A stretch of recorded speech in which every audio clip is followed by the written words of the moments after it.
Last video में मैंने admission of partnership का कंसेप्ट दिया था। उसमें मैंने आप लोगों को एडमिशन ऑफ पार्टनर्स के बारे में बताया था कि नए पार्टनर के आने से क्या इम्पैक्ट होता है, पहली चीज़। दूसरी चीज़, मैंने आपको ये बताया था कि नया पार्टनर जो आता है वो गुडविल लेकर आता है और कैपिटल लेकर आता है। तीसरी बात मैंने आप लोगों को बताई थी कि जो नया पार्टनर आता है उसमें फ्रॉम और ऑफ के क्वेश्चंस होते हैं, वो मैंने आपको बताए थे। उसके बाद मैंने उसमें सैक्रिफाइसिंग रेशियो, गेनिंग रेशियो निकालना मैंने सिखाया था। तो ये 2-3 चीज़ें थी इम्पोर्टेंट जो मैंने आप लोगों को बताया था, और इनफैक्ट मैंने क्वेश्चंस भी करके दिखाए थे। हालांकि क्वेश्चंस एज ए एग्जाम्पल मैंने उसको लिया था।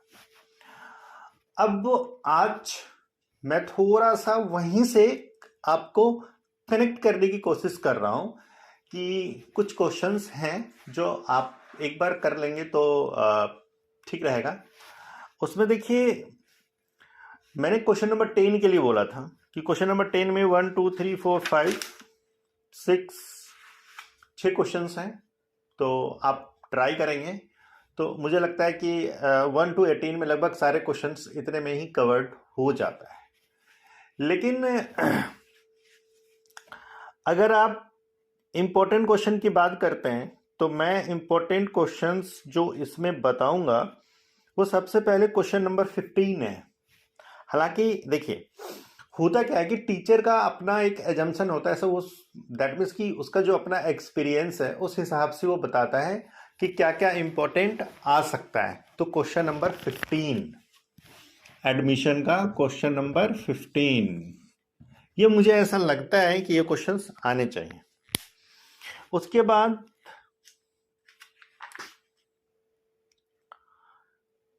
क्वेश्चन 4 रख सकते हैं आप, क्वेश्चन 7 और क्वेश्चन 18, 4 7 एंड 18।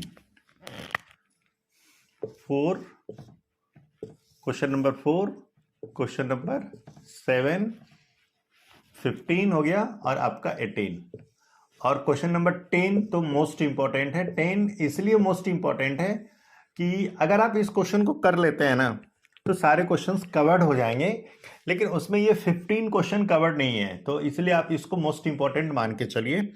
ये आ सकता है, श्योरिटी नहीं है, बट हाँ मुझे ऐसा दिखता है, जो इतने सालों का जो एक्सपीरियंस है उस हिसाब से मैं बता रहा हूँ।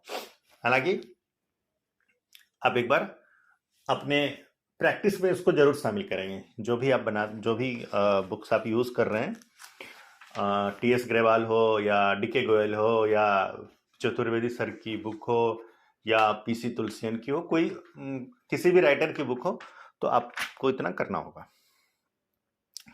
चलिए अब बात करते हैं गुडविल की। अब क्या बात करते हैं हम लोग? गुडविल की।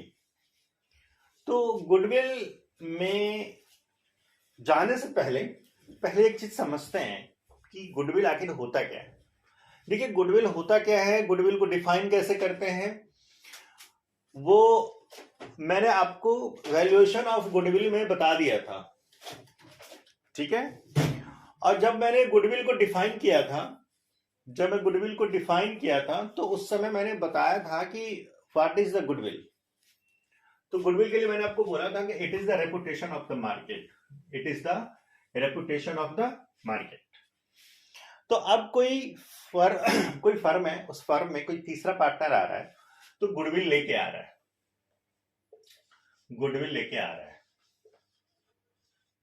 ठीक है, जिसको हम लोग एज ए पढ़ते हैं ट्रीटमेंट ऑफ गुडविल।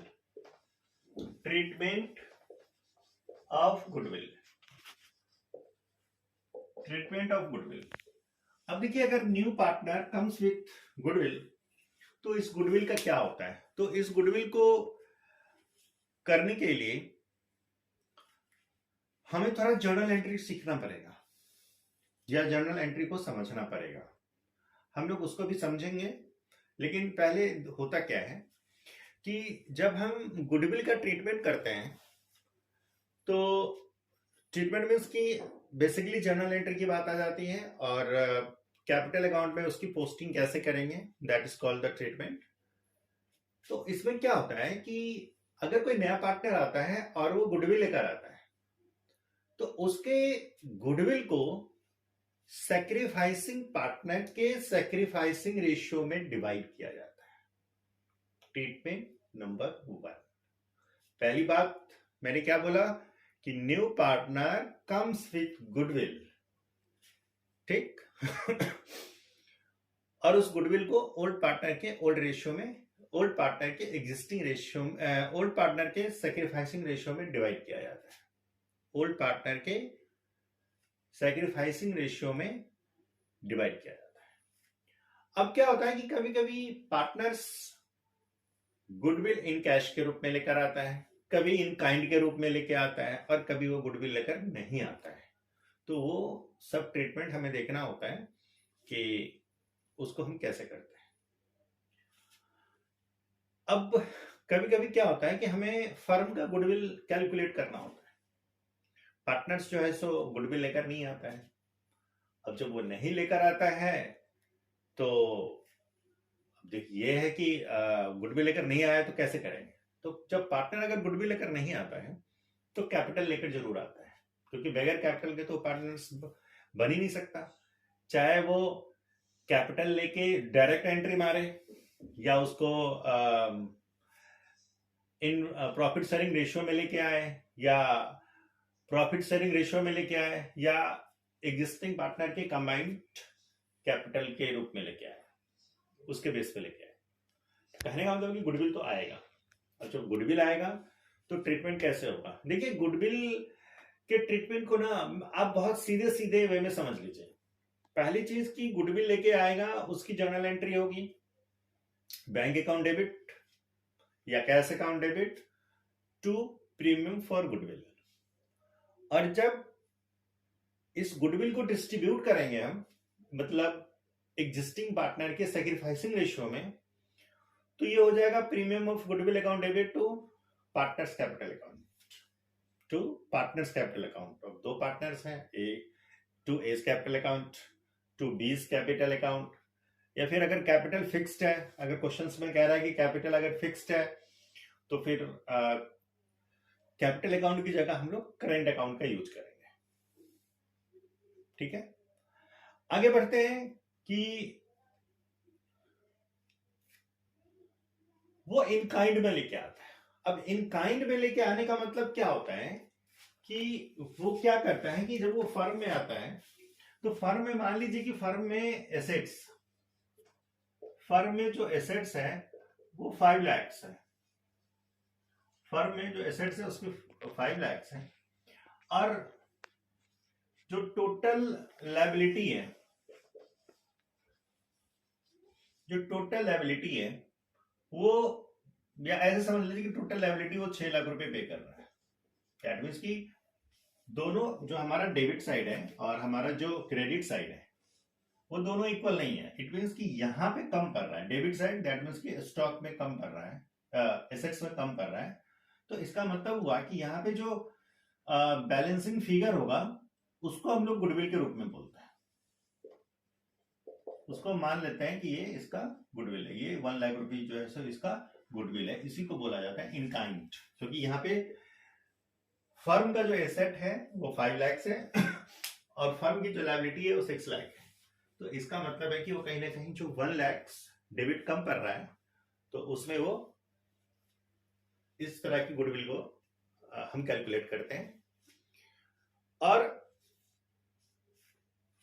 आगे फिर हम इसको आगे प्रोसीड करते हैं इस क्वेश्चंस को। तो अगर हम क्या करते हैं, सिंपल अगर मैं आपको बोलूं तो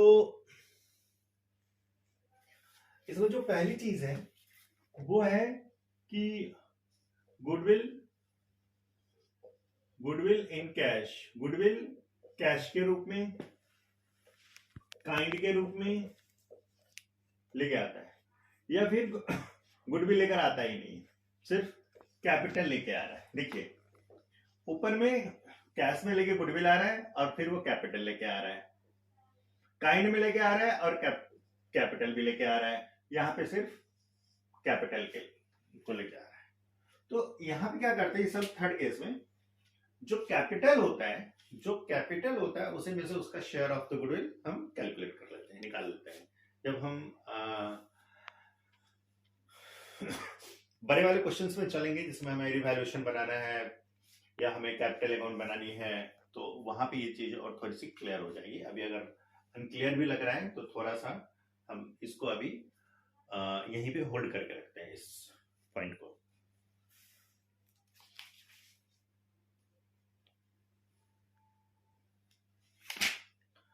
अब आते हैं हिडन गुडविल। देखिए हिडन गुडविल बहुत इंपॉर्टेंट पार्ट है। अब हिडन गुडविल में होता क्या है समझिए, कभी कभी होता क्या है कि क्वेश्चंस में गुडविल का कोई चर्चा नहीं होता है, कहीं पे गुडविल होता नहीं है, लेकिन फिर भी गुडविल को डिस्ट्रीब्यूट करना पड़ता है। तो हिडन गुडविल को कैलकुलेट करना कैसे सीखेंगे वो देखते हैं। अब देखिए मान के चलिए कि दो पार्टनर है ए और बी, हम यहां सीख रहे हैं हिडन गुडविल। हम यहां क्या सीख रहे हैं, हिडन गुडविल। यहां पे दो पार्टनर ए बी है, मान के चलिए कि इसका जो कैपिटल है वो है 2 लाख और इसका जो कैपिटल है वो है 3 लाख। अब जो सी है वो सी आ रहा है 1/5 के लिए, और 1/5 के लिए अगर ये आ रहा है तो ये कहीं ना कहीं 1,50,000 लेके आ रहा है। ठीक है, इसका मतलब ये हुआ कि फर्म का जो कैपिटल है, अगर हम इसको रेसिप्रोकल करके देख लें तो फर्म का जो कैपिटल है 7,50,000, ये फर्म का कैपिटल हो गया। और यहां पे अगर हम एक्चुअल कैपिटल की बात देखें तो यहां पे ए प्लस बी प्लस सी, तो ए का कैपिटल है आपका 2 लाख, बी का कैपिटल है 3 लाख और सी का कैपिटल है 1,50,000। तो ये हो गया 6,50,000, ये हो गया आपका 6,50,000। अब देखिए इस ये जो लाया है 7,50,000 के बेस पे 150 लाया है। अब ये कहां से आया 750, तो हमने रेसिप्रोकल करके निकाल लिया कि 1,50,000 लेके आया है और 1/5 के रेशियो के लिए। तो इट मीन्स कि उसको पार्टनर्स ने इन्फॉर्म किया है कि भैया अगर तुमको मेरे यहाँ आना है ना तो आपको 1,50,000 आना है और देन आपको हम 1/5 शेयर दे देंगे। लेकिन ओवरऑल अगर आप देखेंगे तो यहाँ पे फर्म का कैपिटल तो 650 ही है, तो इट मीन्स कि कहीं ना कहीं जो ये इनका जो डिफरेंस है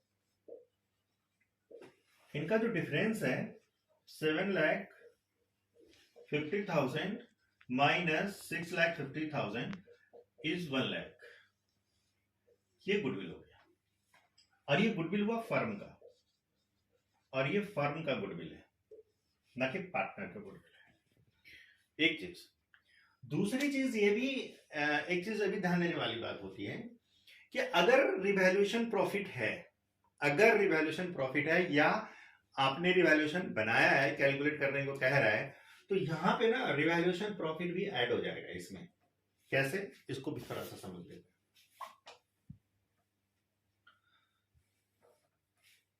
सपोज करो कि प्रॉफिट, ये माइनस, ये ब्रैकेट में माइनस हो जाता है, कोई नहीं, हम इसको माइनस हटा देते हैं। मान लेते हैं कि 30,000 प्रॉफिट है, तो इसका मतलब ये हो गया 680। कितना गुडविल है 750। कितना है फर्म का कैपिटल जिसके बेस पे उसको शेयर मिल रहा है, तो 7,50,000 माइनस 6,80,000, तो इट इज कॉल्ड 70,000। तो दैट इज गुडविल और ये फर्म का गुडविल है। अब फिर नॉर्मल हम जैसे ट्रीट करते थे हम उसको वैसे ट्रीट कर देंगे। तो इसमें देखिए अगर हम हिडन गुडविल की बात करें तो 35 से लेके 39 तक क्वेश्चंस हैं। अगर हम हिडन गुडविल की बात करें तो 35 से 39 तक का क्वेश्चन है। तो हालांकि अभी जो मेरे पास टीएस अग्रवाल की जो लेटेस्ट एडिशन है उसमें 39 पेपर में आ चुका है, 35 भी पेपर में आ चुका है, 36 भी पेपर में आ चुका है, 37 भी पेपर में आ चुका है। तो हो सकता है 38 का चांस बन रहा है, देख लीजिए, आ सकता है।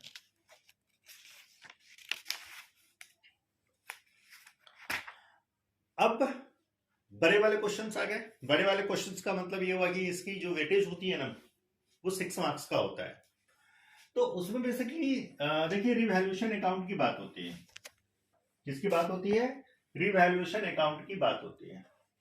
तो अब रिवैल्यूएशन अकाउंट हम बनाना सीखेंगे। अब कैसे बनाना सीखेंगे वो हम देखेंगे। अब देखिए इसमें रिवैल्यूएशन अकाउंट के लिए ना पहले ये समझते हैं कि रिवैल्यूएशन अकाउंट होता क्या है। देखिए ये इसका फॉर्मेट है, पार्टिकुलर अमाउंट,